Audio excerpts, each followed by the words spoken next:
She is a symbol for freedom and one of the most recognized figures in the United States. Welcome to WatchMojo.com, and today we'll be learning more about the Statue of Liberty. We are the keepers of the flame of liberty.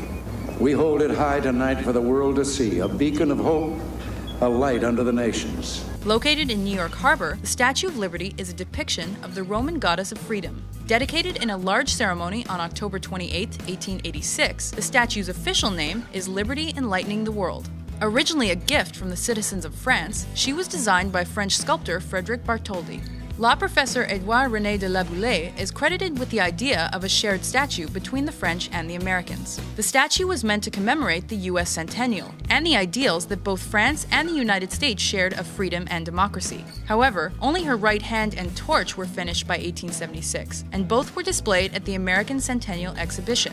Lady Liberty, as she is often called, is represented wrapped in robes. In her right hand, she carries a torch meant to symbolize the light of reason. Her left hand is carrying a book of laws that is marked with the date the Declaration of Independence was signed. From the base of the statue to the top of the torch, she measures 151 feet in height. That height is doubled by the pedestal on which she stands. Built on an iron support structure, the Statue of Liberty's skin is made of copper. Originally the color of copper, by 1900 the statue's exterior had begun to change color. Eventually, the decision was made to leave this patina on the statue, and today she is the pale green color we know and love. The statue's armature was designed by the same man who designed France's Eiffel Tower, Alexandre Gustave Eiffel. A joint effort of the French, Americans, and countless hard workers, the statue was to be built in France and shipped by boat to America. In the years before the statue was built, criticism was raised that she should be designed by an American artist. That, and the fact that it took many years to raise sufficient American funds to build Lady Liberty's pedestal, stalled the project's progress for many years. However, she was presented to the Americans on Independence Day in 1884, was finally shipped early the next year, and was ultimately opened in New York Harbor in 1886.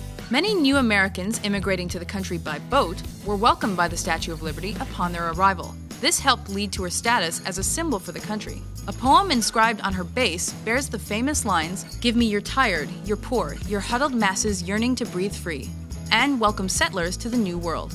Tourists were originally open to travel up to Lady Liberty's crown to view the harbor below, as well as making a narrow climb up to the torch. However, the torch has been closed to visitors since the First World War. In preparation for the statue's centennial in 1986, a series of restorations took place. Lady Liberty's armature was completely replaced, making her more sturdy, and several pieces of her skin were also changed. After 2001's terrorist attacks in New York City, the Statue of Liberty and Liberty Island were closed to tourists because of safety concerns. Gradually, the island, the pedestal, and finally in 2009 the statue herself were reopened to the public.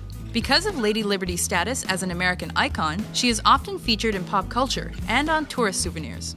She is not threatening and not a symbol of power, and considered a beacon of hope.